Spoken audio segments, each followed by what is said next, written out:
মধ্যপ্রাচ্য কি এবার সরাসরি পারমাণবিক যুদ্ধের দিকে এক ধাপ এগিয়ে গেল?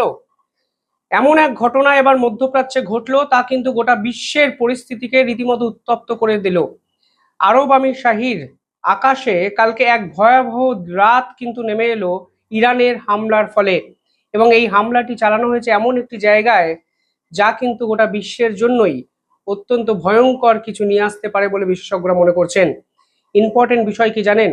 এই হামলা চালানো হয়েছে প্রধানমন্ত্রী নরেন্দ্র মোদী আরব আমির শাহী ছাড়ার পর, অর্থাৎ মোদী সফরের পরই প্রায় ঘন্টা 4-5-এর মধ্যে এই ধরনের বিধ্বংসী হামলা আরব আমির শাহীর বুকে নেমে এলো, যার কিন্তু আলাদা জিও পলিটিক্যাল ব্যাখ্যা আছে এই ভিডিওতে, যা আমি আলোচনা করব। ভিডিওটি শেষ অবধি দেখবেন, অত্যন্ত গুরুত্বপূর্ণ একটি আপডেট।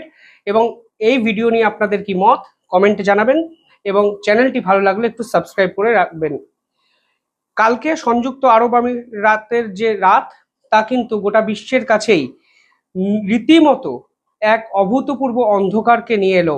এই প্রথম যুদ্ধের ইতিহাসে সরাসরি কোনো পারমাণবিক বিদ্যুৎ কেন্দ্রকে নিশানা করা হলো।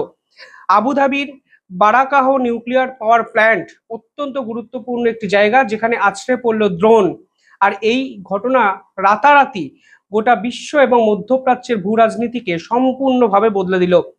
একদিকে মার্কিন প্রেসিডেন্ট ডোনাল্ড ট্রাম্পের তরফ থেকে ইরানকে ঘিরে ফেলার ভয়ঙ্কর হুঁশিয়ারি, এবং অন্যদিকে ভারতের প্রধানমন্ত্রী নরেন্দ্র মোদীর দুবাই সফর শেষে এই হামলা, সব মিলিয়ে বিশ্বযুদ্ধের পরিস্থিতিতে এক নতুন ছক কিন্তু তৈরি হয়ে গেল কালকে, যা কিন্তু থামানোর লোক বা লক্ষণ কোনোটাই এই মুহূর্তে খুঁজে পাওয়া যাচ্ছে না।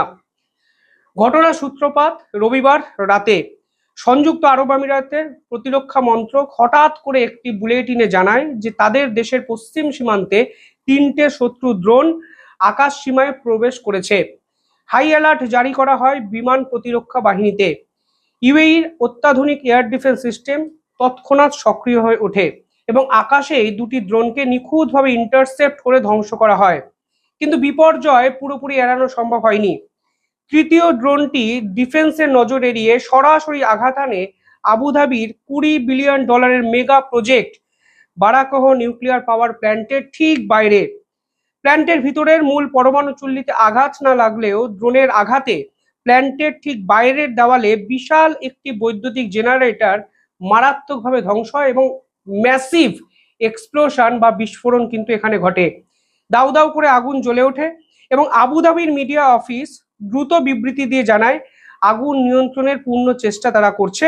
এবং সব থেকে ইম্পর্টেন্ট বিষয় হলো, পারমাণবিক চুল্লিতে আঘাত করলেও কোনো তেজস্ক্রিয় বিকিরণ বা রেডিয়েশন কিন্তু ছড়িয়ে পড়েনি। এই হামলা যে কতটা ভয়ঙ্কর সংকেত তা খোদ আন্তর্জাতিক যে আণবিক সংস্থা অর্থাৎ ইন্টারন্যাশনাল অ্যাটমিক এনার্জি, তার প্রধান কিন্তু জানিয়ে দিয়েছেন। রাফায়েল গ্রেসি পরিষ্কার বলেছেন এই হামলা একটি সামরিক আগ্রাসন এবং এই হামলা কোনো অবস্থাতেই মেনে নেওয়া যাবে না, কারণ পারমাণবিক কেন্দ্রের হামলা মানে ছোট্ট একটা ভুল গোটা বিশ্বের পরিস্থিতিকে অন্য খাতে কিন্তু বয়ে নিয়ে যেতে পারে। কিন্তু হঠাৎ করে এই বারাকাহ পরমাণু কেন্দ্রকে কেন বেছে নেওয়া হলো, তার পিছনেও কিন্তু একটা রয়েছে নির্দিষ্ট কারণ। 2020 সালে দক্ষিণ কোরিয়ার সহায়তায় তৈরি হয়েছিল এই বারাকাহ নিউক্লিয়ার পাওয়ার প্ল্যান্টটি, যা আরব বিশ্বের প্রথম এবং একমাত্র কার্যকরী পারমাণবিক বিদ্যুৎ কেন্দ্র। সংযুক্ত আরব আমিরাতের মোট বিদ্যুতের 25% অর্থাৎ 1/4 বিদ্যুৎ কিন্তু এই নিউক্লিয়ার প্ল্যান্টটি তৈরি করে। তেল নির্ভর অর্থনীতি থেকে বেরিয়ে এসে একটি গ্রিন এনার্জির দিকে চলে যাওয়া আরব হঠাৎ করে বিপর্যয়ের মুখে পড়লে গোটা বিশ্বের অর্থনীতি যে টালমাটাল পরিস্থিতিতে যাবে তা কিন্তু ইরান ভালো করেই জানে। এবং সব থেকে ভয়ঙ্কর যে বিষয় তা হলো, আমেরিকার সঙ্গে অত্যন্ত কঠোর 1-2-3 এগ্রিমেন্ট মেনে এই কেন্দ্রটি চালানো হয়। অর্থাৎ এখানে ইউএই নিজে কোনো ইউরেনিয়াম সমৃদ্ধকরণ করে না এবং এই পাওয়ার প্ল্যান্টটি সম্পূর্ণ শান্তি রক্ষা বা শান্তিপূর্ণ উদ্দেশ্যে বানানো হয়েছে, যা আরব আমিরাত বহুবার বহু ক্ষেত্রে বলেছে। তাহলে এই শান্তিপূর্ণ কেন্দ্রে হামলা কেন চালানো হলো, বা ড্রোনগুলোই বা কোথা থেকে এসেছিল, আজকের দিনে দাঁড়িয়ে সব থেকে বড় প্রশ্ন। সংযুক্ত আরব আমিরাতের বিদেশ মন্ত্রক সরাসরি কারোর নাম না নিলেও তাদের আঙুলটা কিন্তু স্পষ্ট। ইউএইর প্রেসিডেন্ট যিনি আছেন তিনি পরিষ্কার বলেছেন এই হামলার মূল হোতা বা এই হামলা কোনো এজেন্ট মারফত চালানো হলেও এটি একটি ভয়ঙ্কর যুদ্ধ অপরাধ এবং এর পিছনে ইরান আছে তা কিন্তু আজকের দিনে স্পষ্ট। ইরানের দিকে ইঙ্গিত স্পষ্ট হয়ে যাচ্ছে আন্তর্জাতিক একাধিক বিশেষজ্ঞের কথাতেও। ইউএই পরিষ্কারভাবে দাবি করেছে যে এই ধরনের হামলা তারা কোনো অবস্থাতেই মেনে নেবে না এবং বিশেষজ্ঞরা পরিষ্কারভাবে বলছে এই হামলার পিছনে ইরান সমর্থিত কোনো প্রক্সি গ্রুপ যেমন ইরাকের মিলিশিয়া বা ইয়েমেনের হুতি বিদ্রোহীরাও কিন্তু থাকতে পারে। তবে যাই হোক, নেপথ্যে যে ইরান তা কিন্তু স্পষ্ট হয়ে যাচ্ছে। ভারতের দৃষ্টিভঙ্গি থেকে এই হামলার কিন্তু একটা ভয়ানক কনসিকুয়েন্সেস আসতে চলেছে। প্রধানমন্ত্রী নরেন্দ্র মোদী ইউএই সফর সদ্য শেষ করে বিমানে চড়ে ভারতবর্ষে ফিরছেন। এই সময় হলো আরব আমিরাতের উপর আক্রমণ। ইরান ভালো করেই জানতো যদি প্রধানমন্ত্রী ইউএই থাকাকালীন এই ধরনের হামলা হয় তাহলে এই যুদ্ধ তাদেরকে কিন্তু শেষ করে দিতে পারে। কারণ ভারতের প্রধানমন্ত্রী সফররত কোনো নিউক্লিয়ার প্ল্যান্টে ওই দেশে হামলা চালানো মানে সরাসরি আপনি ভারতকে ইনভলভ করছেন, যা ইরান বারবার চাইছে, প্রতি মুহূর্তে চাইছে। এই জন্য ভারতের উপর ভয়ানক একাধিক আগ্রাসন নীতি তারা অ্যাপ্লাই করার চেষ্টা করছে, কখনো নাবিককে ধরে, কখনো জাহাজের উপর হামলা চালিয়ে। কিন্তু ভারত কিন্তু অত্যন্ত বুদ্ধিমত্তার সঙ্গে এই পুরো বিষয়টি এড়িয়ে গেছে।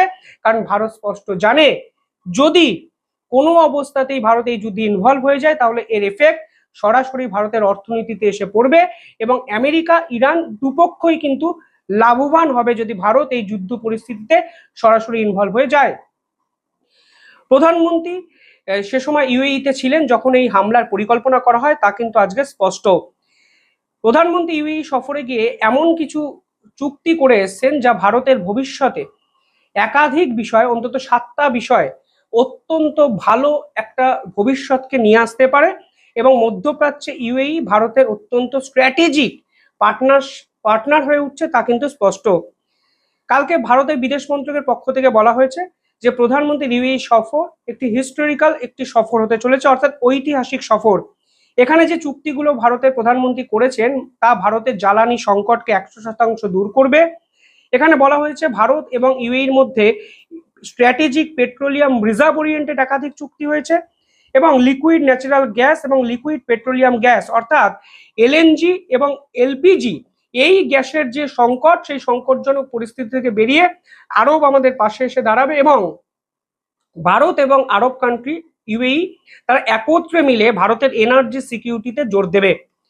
শুধু তাই নয়, কালকে বিদেশ মন্ত্রক পরিষ্কার জানিয়েছেন প্রধানমন্ত্রীর এই সফরের পর একাধিক ডিফেন্স ইন্ডাস্ট্রিয়াল কোলাবোরেশনও কিন্তু করা হয়েছে, যা ভারতের ইনোভেশন এবং টেকনোলজি শেয়ারিং এও একটা অত্যন্ত গুরুত্বপূর্ণ ভূমিকা একে অপরের সঙ্গে দুই রাষ্ট্র পালন করবে এবং ভারতের ন্যাশনাল এবং রিজিওনাল সিকিউরিটিকে যা মজবুত করতে পারে।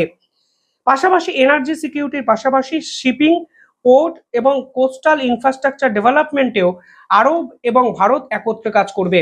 অর্থাৎ আরবের এই সফর, প্রধানমন্ত্রীর এই সফর ভারতের যে প্রেজেন্স তা মধ্যপ্রাচ্যে আগের থেকে প্রায় কয়েক গুণ বাড়াবে এবং ভারতের এনার্জি সিকিউরিটি, ডিফেন্স ওরিয়েন্টেড একাধিক ডিল বা শক্তি তা তো বৃদ্ধি করবেই, উল্টো দিকে ভারতের বিজনেস করিডর ডেভেলপমেন্টে মানে শিপিং, পোর্টিং, এই কোস্টাল ডিফেন্স ওরিয়েন্টেড বিষয়ে ভারতকে কিন্তু অন্য মাত্রায় নিয়ে যাবে। আর এই সফর যে ইরান ভালো করে নেয়নি তা তো স্পষ্ট হয়ে গেল, কারণ প্রধানমন্ত্রী নরেন্দ্র মোদী ঠিক যখন আরবের আকাশ সারলেন ঠিক তখন পারমাণবিক হামলার উপর মানে স্থাপনার উপর হামলা চালালো ইরান। অর্থাৎ তারা সরাসরি ভারতকে ইঙ্গিত করে এই ধরনের হামলা চালিয়েছে, যা কিন্তু স্পষ্ট হয়ে যাচ্ছে এই পুরো ঘটনায়। আপনারা কিভাবে দেখছেন? ভারতের কি এই যুদ্ধে ইনভলভ হওয়া উচিত নাকি নয়? এই ইরানকে কিন্তু ভারত বহু ক্ষেত্রে বহু সাহায্য করেছে, কিন্তু ইরানের যে অ্যাটিটিউড আমরা শেষ 1 সপ্তাহ ধরে স্পেশালি দেখছি তা কিন্তু ভালো বার্তা নিয়ে আসছে না, অন্তত ভারতীয়দের জন্য। কমেন্টে জানাবেন।